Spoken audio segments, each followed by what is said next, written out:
Saya perlu sampaikan kesempatan ini saya garis bawahi saja bahwa kondisi penyebaran COVID di Jakarta ini masih amat mengkhawatirkan.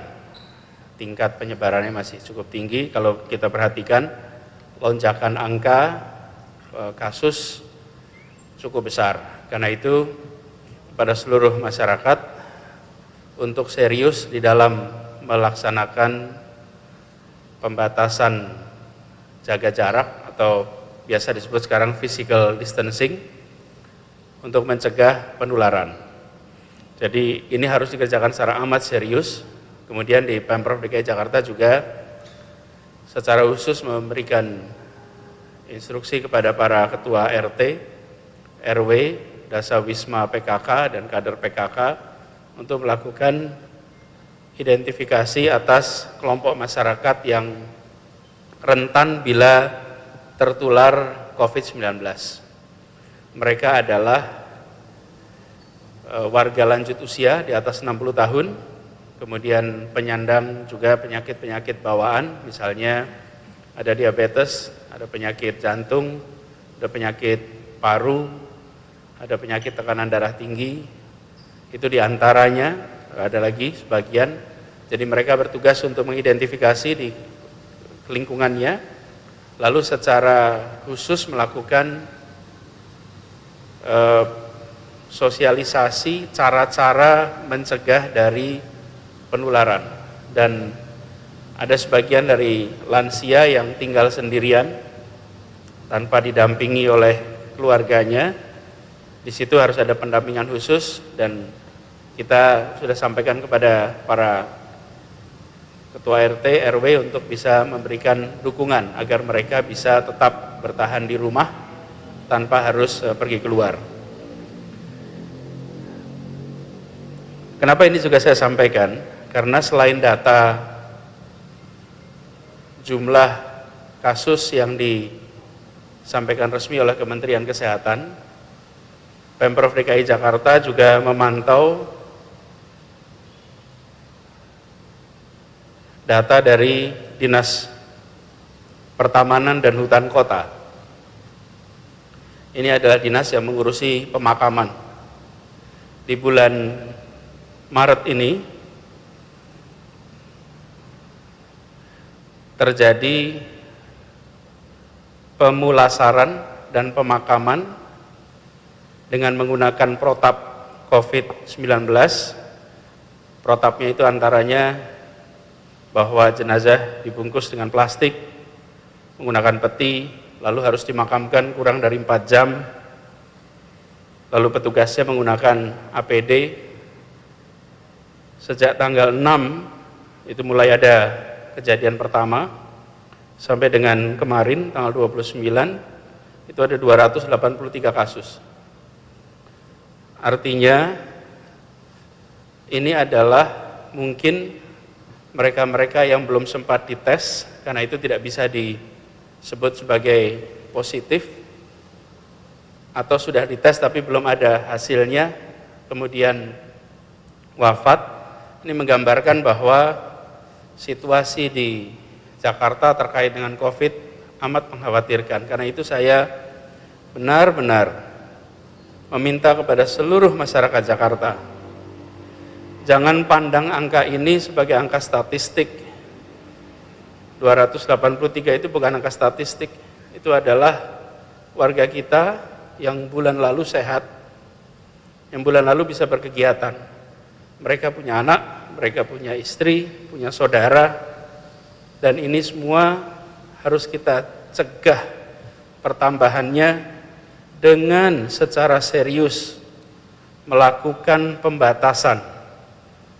Tinggallah di rumah, disiplin untuk menjaga jarak, lindungi diri, lindungi keluarga, lindungi tetangga, lindungi semua. Jangan sampai Dinas Pertamanan dan Hutan Kota yang mengurusi makam ini punya angka yang lebih tinggi lagi. Mari kita ambil tanggung jawab semuanya. Itu juga sebabnya kenapa kami merasa perlu untuk menyampaikan pesan yang amat kuat pada seluruh masyarakat soal ini. Saya rasa itu saja yang perlu saya sampaikan. Tadi, ya silakan.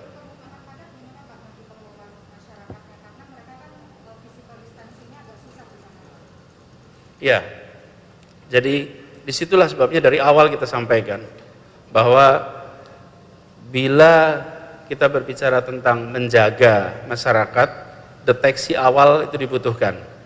Para ketua RT, RW yang menemukan kasus bisa langsung lapor kepada lurah, dan wali kota sudah menyiapkan tempat-tempat apabila ada masyarakat yang memiliki gejala COVID atau masuk di dalam kategori ODP, PDP yang harus melakukan self isolation, mereka akan dibantu disiapkan tempat di luar pemukimannya.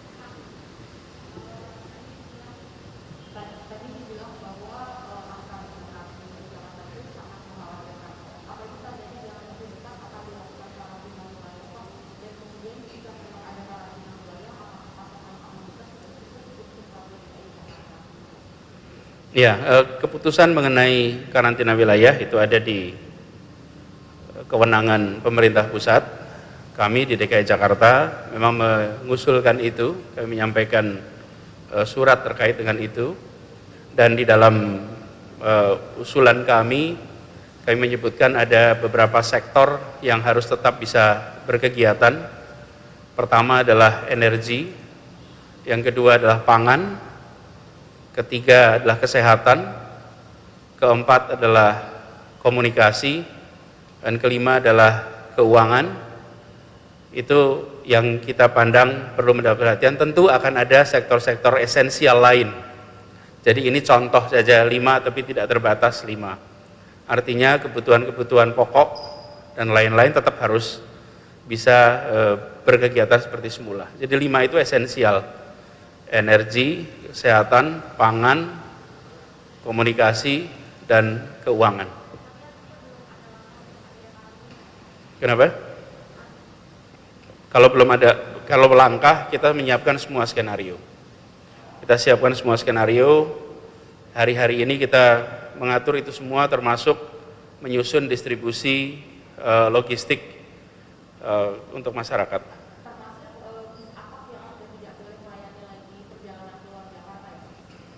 Ya, itu salah satunya. Kalau udah mengusulkan, artinya Pemprov sudah memiliki skema karantina wilayah yang jelas, Pak? Oh, itu semua keputusannya bukan di kita. Keputusannya kan bukan di kita.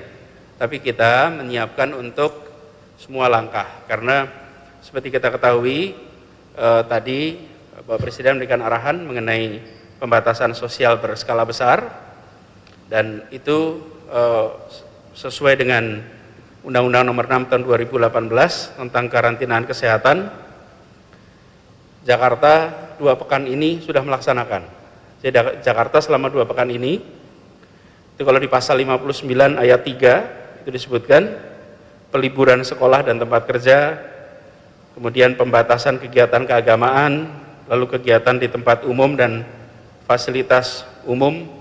Ini adalah contoh yang sudah selama 2 pekan ini kita lakukan. Jadi selama 2 pekan ini kita melaksanakan seperti pasal 59 dalam Undang-Undang Nomor 6 Tahun 2018 yang biasa disebut sebagai pembatasan sosial berskala besar.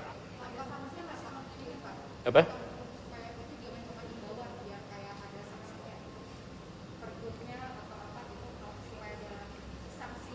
Ya, karena itulah kewenangannya terbatas.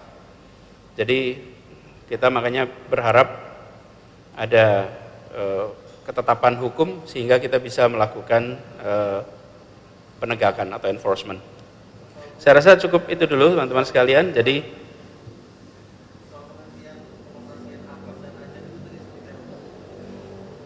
ya, biar nanti Kepala Dinas Perhubungan menjelaskan secara detail. Salah satu poin utamanya adalah Jakarta adalah epicenter, dan kita berharap apa yang sekarang terjadi di Jakarta tidak menyebar ke seluruh Indonesia. Karena itulah langkah-langkah pembatasan dilakukan.